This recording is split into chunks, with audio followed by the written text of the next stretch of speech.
America is in crisis. From collapsing roads and crumbling bridges to cities drowning in floods, things aren't just bad, they're actually getting worse. Here's the truth about why America might just be falling apart.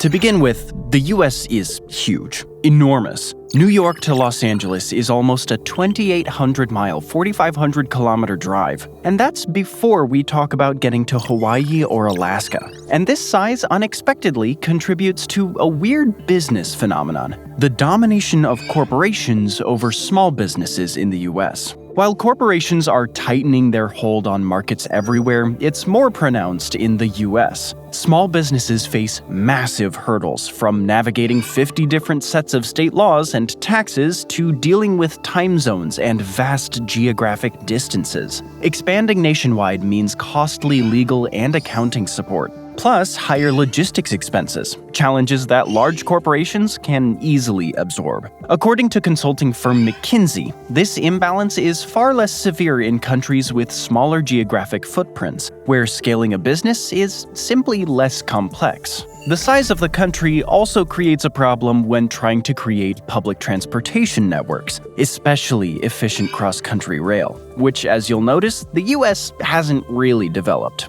For people, at least. It doesn't help that most major population centers are on the coast, with almost 3,000 miles, 4,800 kilometers of land between them, about the distance between London and Beirut, Lebanon. That leads to people preferring air travel by a large margin, and public overland transport suffering severe underinvestment. Perhaps that's why most Amtrak trains in the US travel between 110 and 145 miles an hour on the Northeast Corridor. That drops to 40 to 50 miles an hour on long-distance routes. On the other hand, Trainline points out that many trains in Europe frequently reach up to 200 miles an hour, 320 kilometers an hour. So if you'd rather fly, we get it. But buckle up, because if you thought the trains were bad, wait until you hear about the airports.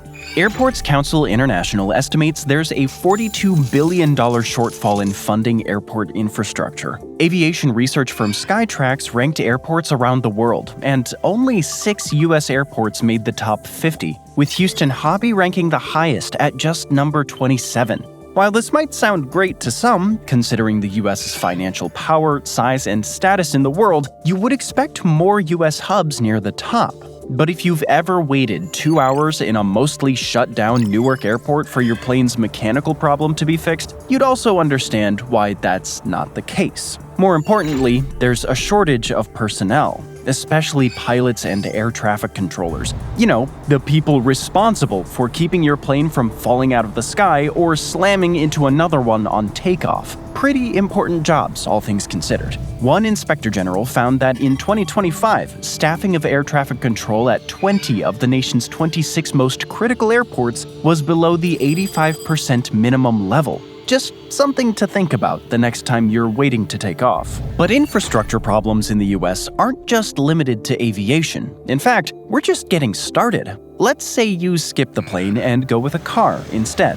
Well, according to the American Society of Civil Engineers, US infrastructure earned a C- rating in 2021. An upgrade from the D+ it got in 2017. Both are the kind of grades you'd probably try to hide from your parents, and definitely not what you want supporting 330 million people on the move. According to the ASCE, an infrastructure investment gap of $2.6 trillion is needed to adequately maintain and update the nation's infrastructure, and it will cost the country around $10 trillion in lost GDP by 2039. The number of roads rated poor quality in the US keeps increasing, from 15.8% in 2008 to 22.6% in 2018. These result not only in additional operating costs for car owners, about $725 per motorist in 2023, but also more accidents from people driving on unmaintained roads full of potholes. Our bridges are also collapsing. 1 in 3 bridges in the US needs to be repaired or completely replaced. so hopefully it's not the one you take to work every morning. The American Road and Transportation Builders Association also pointed out that 7% of bridges, that means 46,000 of them, are structurally deficient. Just a little statistic to terrify you next time you're crossing 200 feet above water on a creaking road bridge. The vast size of the US, especially the huge amount of infrastructure built in very sparsely populated areas, makes maintenance challenging. This is especially true in districts with few people and an even lower tax base, who won't be prioritized. But we'll get to the problems with that later, because we still have some crumbling infrastructure to address. If you want to use public transportation instead, after all, it's cheaper and more eco-friendly, you might be out of luck. Of all the grades US infrastructure got, public transport got the worst rating of all, a D. Existing transit infrastructure, such as the well-developed subway system in New York City, is in urgent need of repair. The FTA estimates that at least $105 billion is needed to address a backlog of transit repairs across the country. Perhaps because many of the most complex systems currently operating across US cities are also some of the oldest. The NYC subway and Boston's MBTA still use track and signal technology from the mid-20th century. They might as well be powered by coal. In total, only 19% of US transit systems are rated in good condition. But perhaps even more problematic than US public transport needing major upgrading and repairs is the fact that 45% of Americans lack access to any transit at all. And we don't mean good transit, just any transit, including buses that take 5 hours to get you across your city, meaning a fair amount more Americans don't have access to efficient public transit. Perhaps that's why, in 2019, the Census Bureau estimated that only 5% of US workers commute using public transportation. This creates a real problem because, well, the US is very car-dependent. Just over 90% of Americans in 2021 owned at least one car. While this might not sound like a big deal, it actually creates a huge extra economic burden and barrier for many low-income people within the country. For comparison, in the more public transport-friendly EU, people spend about 11% of their after-tax income on transportation, and even less in absolute dollars. In the US, that number jumps to 16%, highlighting just how much more Americans pay to get around. But the high cost of car dependency isn't just financial, it's also social. When communities live so far away from people unlike them and have such little interaction, political polarization increases drastically. You might think, well, hasn't the whole world become polarized because of the internet? Yes and no. The internet may not be as much to blame as you think. Multiple studies have shown that polarization in the US has become much more extreme than in comparable democracies. From 1978 to 2016, Americans were asked how much higher they rate members of their own party than the other major party. The score changed from 27 points higher to 45.9 points higher. Scores also increased in Canada, New Zealand, and Switzerland, but much less so. And in Norway, Australia, and Sweden, polarization actually decreased. An analysis by RAND found that 30% of the growth in polarization in the US House of Representatives is caused by the voluntary geographic clustering of voters into neighborhoods of people like them. And in rural America, where both infrastructure and law enforcement are stretched to their limits, the consequences can be especially stark. Speaking of crime, the very sparsely populated and often hard-to-access rural areas of the US make policing some communities almost impossible. This is unfortunately extra true in Native American reservations, which generally don't have the funds to hire the amount of police necessary to patrol massive areas.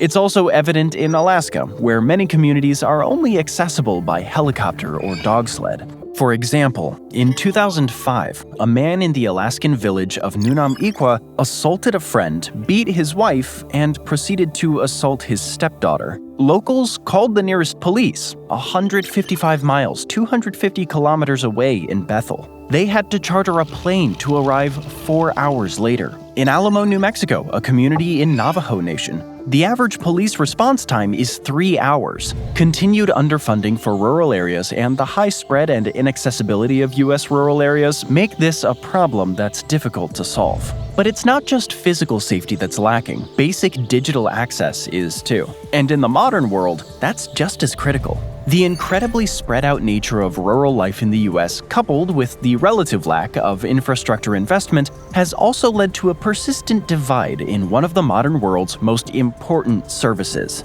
the internet. As of 2015, the FCC has defined broadband internet as having a connection that guarantees at least 25 megabits per second download speeds and at least 3 megabit per second upload speeds. The next year, the FCC found that while 4% of people in urban areas lacked broadband that lived up to these basic standards, 39% of rural areas lacked the same reliable broadband access. Which makes the problem even worse. Rural residents who live farther from banks, stores, and government offices would benefit the most from reliable internet access, using it to order supplies, access services, and handle tasks online. Yet they're often the ones with the least access to it. In 2021, the FCC found that 14 million Americans, mostly in rural areas, don't have access to any broadband network. And the FCC's estimate was on the low end. Other reports have found almost triple that number to lack access to reliable internet.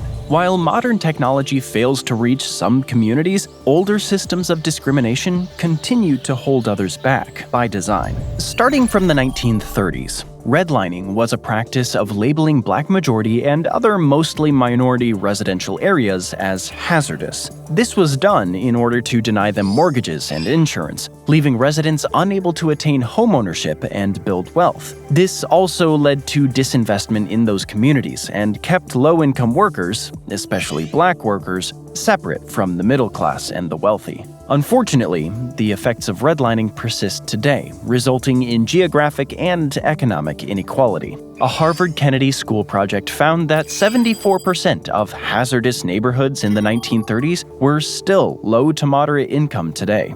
Meanwhile, 92% of the best neighborhoods are moderate to upper income. Worse still, 64% of hazardous neighborhoods are still majority-minority, while 91% of best neighborhoods are majority-white. That geographic inequality doesn't stop at housing. It also extends to how much people are forced to spend just to get to work, school, or the grocery store. Transport spending is not created equal. In the EU, spending a higher proportion of income on transport tends to correlate with having a higher income to begin with, the purchase of multiple, more expensive cars, and so on. In the US, it's exactly the opposite. As of 2022, low-income households in the country will spend around 30% of their after-tax income on transportation. That's because they often have no choice but to buy a car and pay for gas and insurance they can barely afford anyway, all thanks to having no access to public transportation.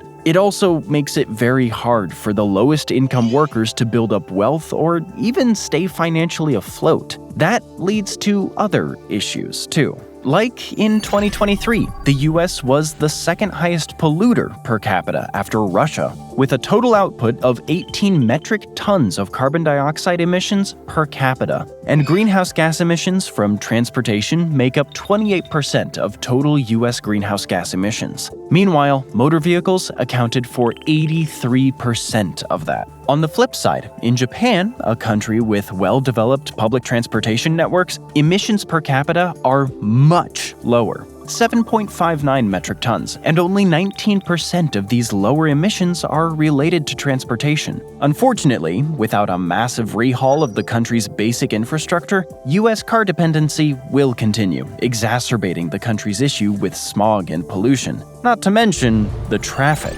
The US has absolutely horrific traffic. A 2018 study by transportation analytics firm INRIX found that congestion on the roads cost the US economy $87 billion that year. And that's before the cost to your mental health when the guy in front of you is on his phone and makes you miss the green light. But traffic makes sense for a country where you have to hop in your car for literally everything. A trip to the supermarket, the pharmacy, a playground, your local school, and your office. miles. That all adds up to a lot of cars on the road at all times. In 2019, the US had an average commute time of 27.6 minutes each way. And in 2022, according to the AAA American Driving Survey, drivers made an average of 2.44 driving trips per day, spending 60.2 minutes behind the wheel daily. Of those hours spent behind the wheel, 43 were because of traffic, according to INRIX's transportation analytics company. That's a full work week or a full weekend out of your life every single year. But it's not just the lack of public transportation making the US car dependent. The whole country is built around cars. There's a complete lack of walkable cities in the US, which not only makes cars mandatory, but is also slowly killing us, both socially, you'll see why soon,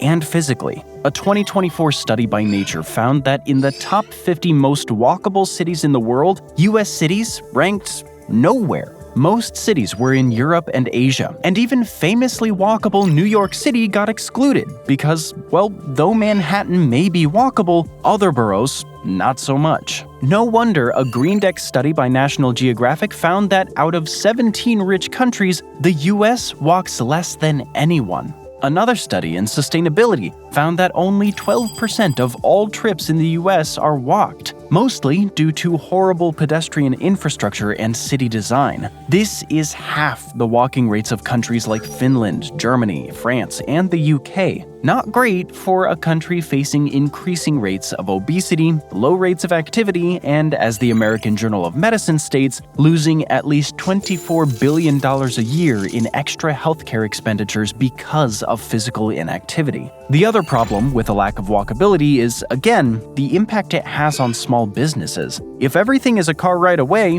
most people figure they might as well drive 20 minutes to a big box store like Walmart or Kroger, where the selection is larger, instead of walking 5 minutes to the local corner shop. This is incredibly prevalent in rural areas, where big chains have completely wiped out local businesses in multiple communities. The University of Wisconsin-Madison found that small stores or restaurants usually cannot compete with chains on advertising, but they can do better with a location on an already busy street. Additionally, pedestrians and cyclists outconsume drivers over the course of a month. And those neighborhoods that are built for walking tend to have better funded schools, the kind only wealthier families can usually access. Because, unlike in many other wealthy countries, where you're born in the US often plays a much bigger role in the quality of education you receive, the healthcare that is available to you, and even economic opportunities you can access. School funding is a big function of geography in the US, as funds for public education often come from property taxes. That means that wealthier areas are able to invest far more in their school and kids than poor areas. It creates one of the worst inequalities when it comes to school funding and educational outcomes in the rich world. Which may be why, as the New York Times found, students in the richest school districts are often 4 grade levels ahead than those in the poorest districts. That's a gap that's very hard to overcome later in life. The US seems comfortable with everyone needing to own a car, mainly because it allows their investment in transportation infrastructure to remain at the underwhelming percentage it's at now. Even with all the repairs absolutely everything in the US apparently needs, the USA invests less in transportation infrastructure than most other wealthy countries as a percentage of GDP. France, Germany, the UK, and Japan all lurch ahead, with China coming out at the top. Compared to the US average of 0.5% annual investment, the UK invests 0.9%, Japan invests 1.1%,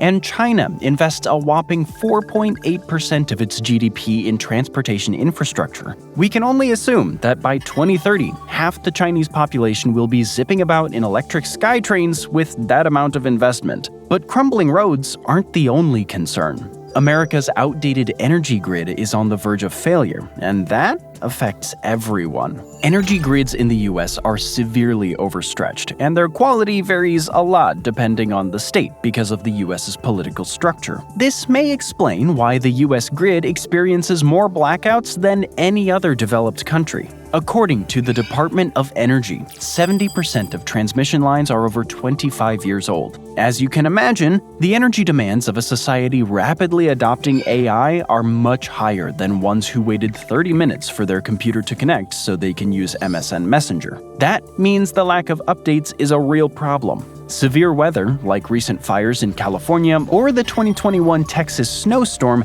can lead to days-long blackouts, leaving residents without power, heating, and communications. These power outages cost U.S. businesses $150 billion annually, in addition to the disruption and sometimes outright risk to residents. And the U.S.'s peculiar geography and massive size, particularly the amount of power deferred to states, is also behind this stunning lack of investment. Most countries pick up the transportation infrastructure tab at the national level. However, the U.S. leaves most of its infrastructure spending to state governments and local municipalities. In 2020, less than half of such investment came from the federal government. Unfortunately, a lot of smaller local governments don't have the ability to invest in vast transportation networks, most of which require intermunicipality and interstate cooperation. Not to mention, the poorest rural and urban areas that would benefit the most from affordable public transportation can't contribute much in tax to their local governments, meaning their governments are the least likely to have money to invest in such infrastructure. It creates an endless vicious cycle in which poor areas are kept poor by not having enough money to overcome the barriers needed to not be poor. But the problems with U.S. cities go beyond that. The prevalence of urban sprawl in the U.S., meaning the uncontrolled expansion of urban areas into surrounding rural or undeveloped land, is astounding. It causes multiple issues, which we'll get into, but the first one is environmental, and that's only going to get worse as U.S. cities rapidly expand. Scientists in the U.S. Forest Service predict that urban and developed land areas in the U.S. will increase by between 41 and 77% by 2060. This will lead to a loss of 16 to 34 million acres of forest in the contiguous 48 states. That's bad news for, well, anyone in the states hoping to keep breathing fresh air while also having a big carbon sink around to moderate the climate.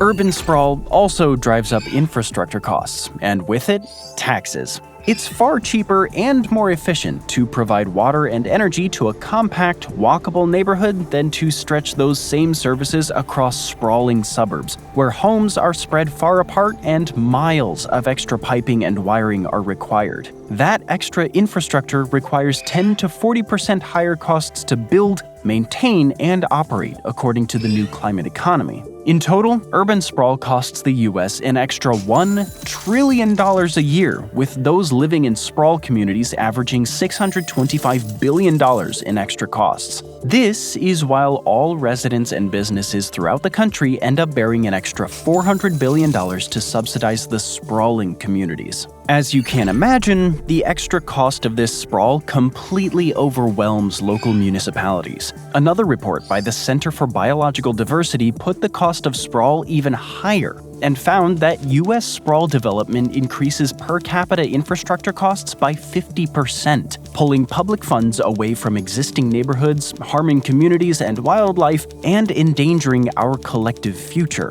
That's right.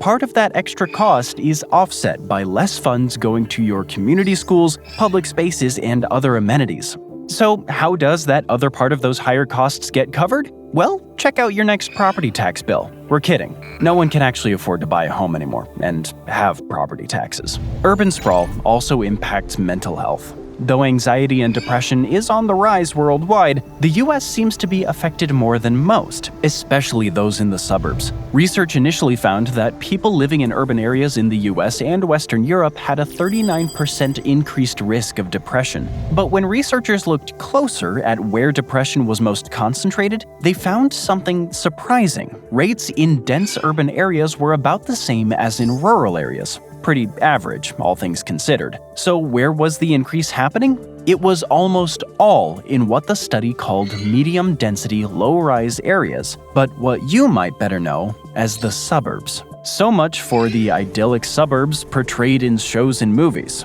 Speaking of suburban issues, a NIMBY mentality, not in my backyard, exists in well-off neighborhoods worldwide. But the particularities of the US political and legal system allow this mentality to block developments and more home building. This in turn contributes to urban sprawl and pushing lower-income residents out of major cities and desirable land. These particularities include the fact that many local zoning ordinances are written at the neighborhood level, and homeowners associations have a shocking amount of power to regulate their neighborhoods. Many local zoning regulations prohibit the construction of duplexes, triplexes, fourplexes, and even small-lot single-family houses in order to achieve that uniform big house, big lawn look. However, in 2021, the US experienced a shortage of 7.3 million affordable homes and rental units. So no matter the reasons for rampant NIMBYism, it's causing a lot of very real problems. In January of 2024, 771,000 people in the US were homeless. That represents an 18% increase from the year before, which had seen a 12% increase in homelessness from the year before that. Coupled with other factors, the massive shortfall in affordable housing has created a homelessness crisis in the US, with numbers exponentially increasing and likely a huge undercount. Most people who are unhoused but staying with family and friends do not seek out public shelters to sleep in or report themselves as homeless.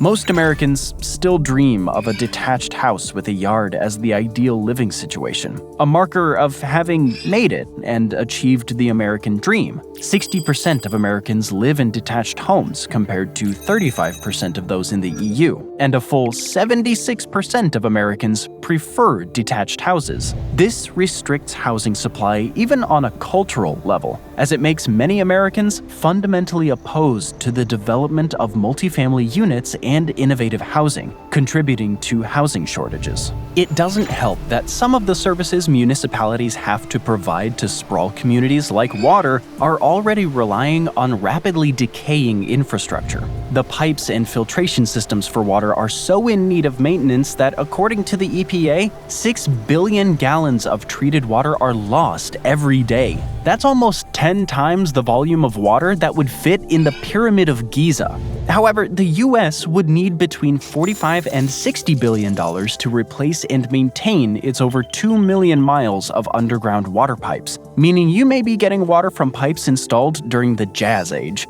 and updating them is unlikely to happen anytime soon. So, happy leaking. Some places in the US really need all the water they can get, like Phoenix and Las Vegas, two cities that really shouldn't exist, ecologically speaking, as the desert was never meant to support millions of human beings in close proximity. And yet, they're the two fastest growing cities in the US right now, with Phoenix climbing to the 5th biggest city in terms of population in the country. The problem is, residents are depleting the freshwater resources and limited available groundwater, which scientists point out won't recharge on a human scale once it's gone. That's a nice way of saying, once you've run out of water in Phoenix, you're not getting any more before you die. And perhaps also why Phoenix nixed new housing on the edge of the metro area in mid-2023, citing a lack of water to support them. People continue to flock to Las Vegas and Phoenix, partly because they have relatively affordable real estate compared to the coastal cities. Of course, the reason real estate is relatively affordable is because most people throughout history made the completely sound, logical decision that they didn't want to live in the middle of a desert,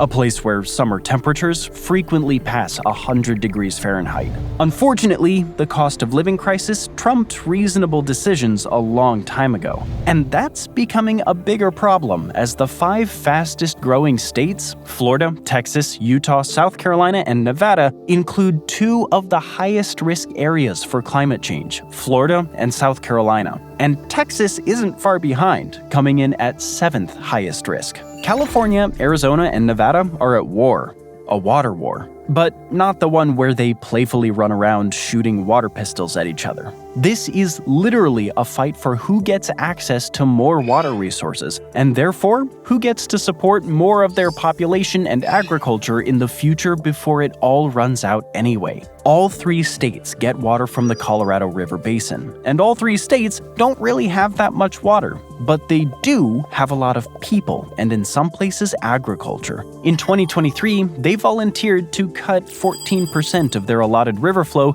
to avoid deeper cuts that the Bureau of Reclamation was threatening to enact. They did this mostly by paying farmers to leave land fallow for a few years, so they could still get money and most residents wouldn't have their water use impacted. But the problem of water use in the Southwest isn't going away. In 2022, water levels at Lake Mead, part of the Colorado River Basin, hit a record low. A surprisingly rainy season saved the day temporarily, but levels are back to rapidly declining thanks to more frequent droughts and increased water usage. And water levels are expected to drop below their previous record low, to just over 1,000 feet above sea level by May of 2027. But that's not the only one of the country's bodies of water rapidly depleting. Droughts have hit large parts of the US, and water resources are not renewing. In 2022, the Colorado River was flowing at just 50% of its historical average, making it the most at-risk river in the United States. And the Rio Grande was rapidly drying up too. Together, these 2 rivers supply drinking water to 59 million people and support vast stretches of farmland across the Southwest. Speaking of water issues, over 15,000 dams in the US are classified as high hazard potential. In everyday terms, that means if they failed, it would likely kill people. That's not so bad if they're being maintained and up to code, but the bad news is 2,300 of them are also rated as being in poor or unsatisfactory condition, which is a problem. Whether you rely on that dam for your water supply or just don't want to be nearby if it collapses, keeping it functional is kind of important. But the water wars point to a bigger problem within the US. States often have a competitive rather than synergistic relationship. Because of the huge amount of leeway left to each state to decide its own policy, states compete to attract investments and businesses. This creates a race to the bottom. Businesses will continue flocking to states with lower taxes, weaker labor regulations, and cheaper wages, creating strong incentives against building robust unions, enforcing labor protections, or taxing corporations to improve infrastructure and public services. The Scholars Strategy Network wrote a paper on how state competition to attract businesses frequently creates downward pressure on wages, but it also causes financial losses for the state itself, with overly generous incentive packages offered to businesses. Because the last thing a US state wants is a reputation as having a bad business climate. As the paper says, localities are compelled to compete and offer overly generous incentives, not because they stand to gain anything economically, but because they can't afford to send a negative signal about their business climate. The competition has only become more cutthroat as the economic futures of different regions of the US are starting to diverge. For decades, up until about 1980, the poorer areas of the US, like the Southeast and Southwest, were slowly catching up to the richer areas, New England, the Mideast, and the Far West. Unfortunately, since 1980, that trend has reversed. In 1980, when the Bureau of Economic Analysis measured the per capita income relative to the national average, they found that the lowest performing area, the Southeast, had a per capita income equal to 87% of the US average. The highest performing area, the Far West, had a per capita income equal to around 112%. By 2017, the income gap between regions had widened dramatically. New England surged to 125% of the national average income, while the Southeast lagged behind at just 87% still. This growing divide comes at a time when geographic mobility is declining.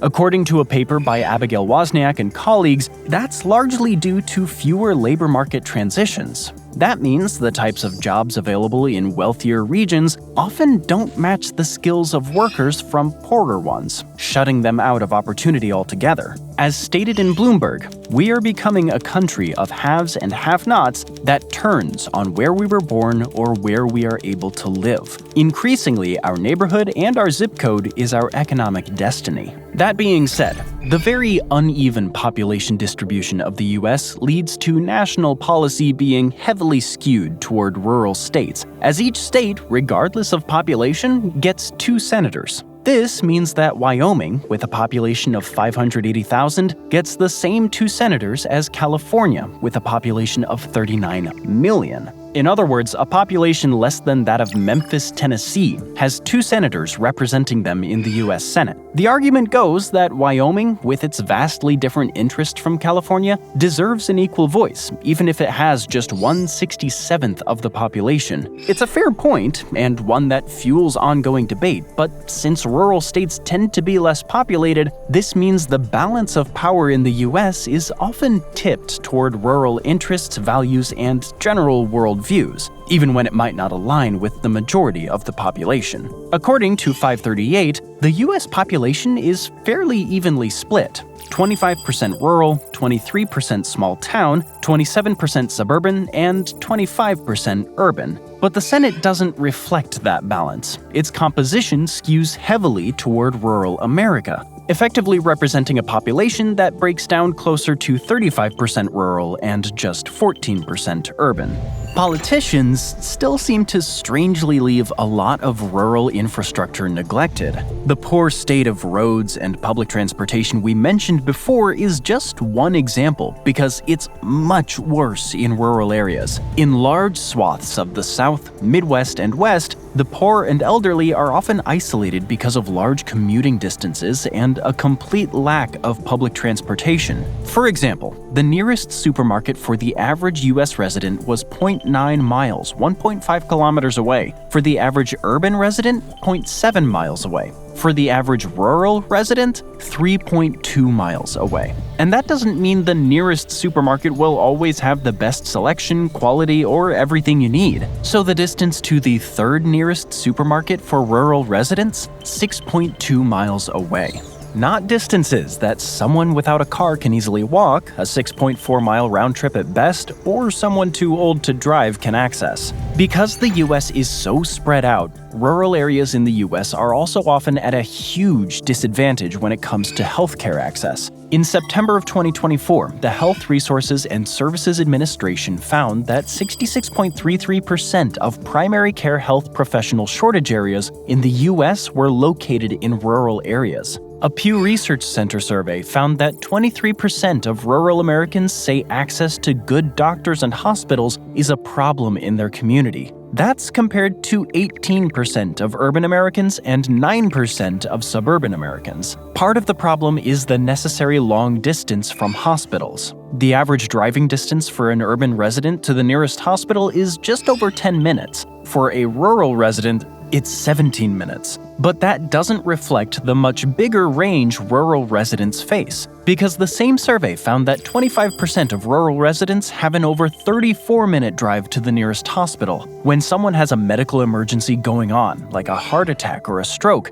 that can be the difference between life and death. So, richer and poorer students don't interact in school, and increasingly, richer and poorer people don't interact at all. Since wealth is often correlated with race, this means there are less interactions across racial lines as well. A paper by Miss and Rowe found that from 1970 to 2020, overall economic inequality in the US increased by 14%. Simultaneously, neighborhood economic segregation increased by 38%, workplace economic segregation increased by 57%, and school economic segregation increased by 69%. It's a troubling sign for future interactions between rich and poor families who have been kept apart since childhood. Rich and poor people in the US are, quite literally, living, working, and studying in completely different places. That divide has led to a massive increase in general geographic inequality throughout the country. Median household income for the richest 20% of American counties is more than double the median household income of the poorest 20% of counties.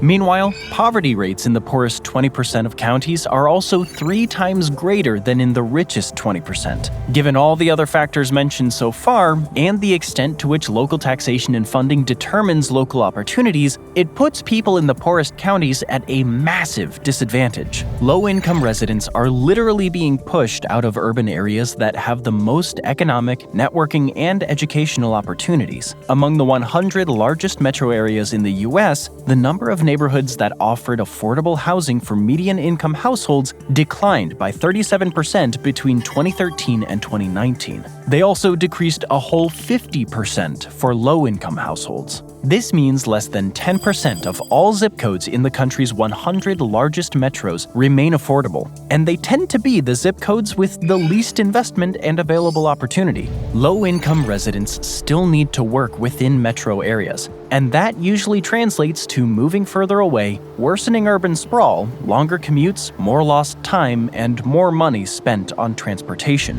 Brookings found that between 2000 and 2012, the number of jobs available to residents in a major metro area within their typical commute distance fell by 7%. However, the shift was much more pronounced for both low-income and Black and Hispanic residents. The number of jobs available to poor people fell by 17%, while the number of jobs available to Hispanic and Black residents fell by 17% and 14% respectively. These huge inequalities due to the country's geography and resulting political structure creates a very unequal playing field from birth, much more so than in many other countries. The most used measure of inequality is the Gini coefficient, ranging from 0 to 1. The higher it is, the more unequal a society is. The average Gini coefficient for OECD countries is 0.316, and 20 European countries fall between 0.22 and 0.32. The US, on the other hand, stands at 0.42. Higher inequality has also led to decreasing social mobility,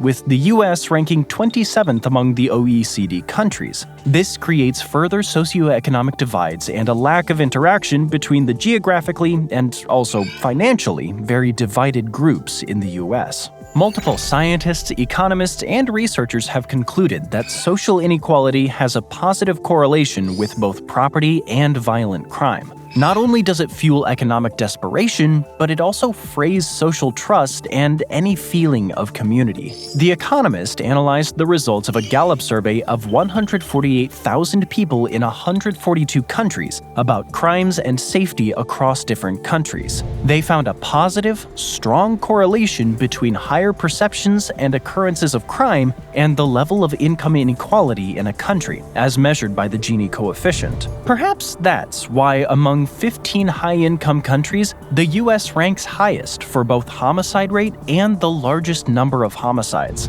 Because of the US's huge size, disaster response is also often, well, a disaster. FEMA, the Federal Emergency Management Association, cannot pre-position emergency vehicles, equipment, supplies, and response teams across all 48 states, and then also Alaska, Hawaii, and Puerto Rico. So when a disaster occurs, there are often delays in response, especially if equipment and teams have to travel a long distance. This was especially evident when Hurricane Maria hit Puerto Rico. The distance, not to mention the damaged ports and roads, made mounting an effective response difficult. Because the US is so large, sometimes major disasters will strike simultaneously, as happened in 2020 with hurricanes in Louisiana and wildfires in California. The FEMA response was stretched very thin, leading to devastating outcomes. The US is facing a home insurance crisis because of them. Insurance companies are either charging unaffordably high premiums in high-risk areas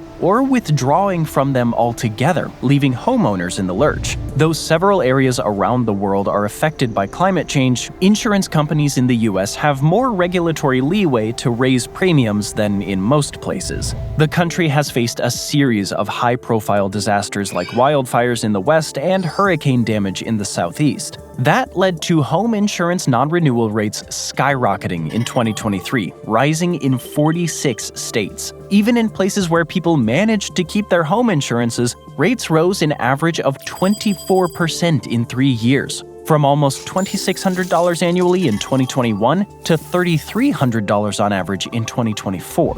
The massive size and very different priorities of different parts of the country have led to conflicting interests when it comes to climate change priorities. The Gulf wants to boost the use of oil and gas, as that is one of its major industries. It produces a third of global oil and 17% of global gas. States already facing major climate risks like California are pushing for stricter emissions targets to help curb the damage. Meanwhile, Mountain West states are locked in battles over water rights, as many of their cities were built in areas with unreliable and shrinking water supplies. This leads to a patchwork, inconsistent, and often conflicting approach to climate change, with different emissions standards, regulations, and green tech incentives across the country. And the consequences are already hitting home, especially in some of the nation's biggest cities.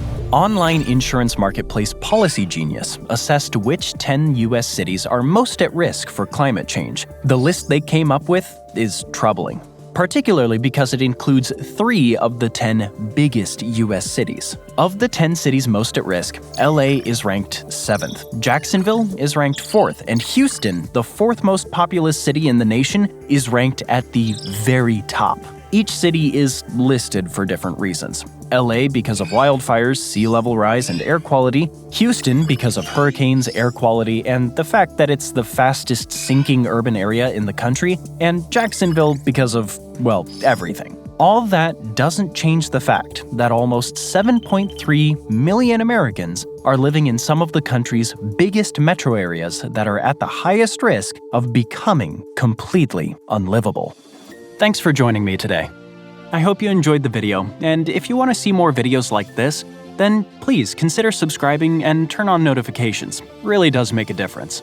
Thanks again, and I'll see you next time on MatPack.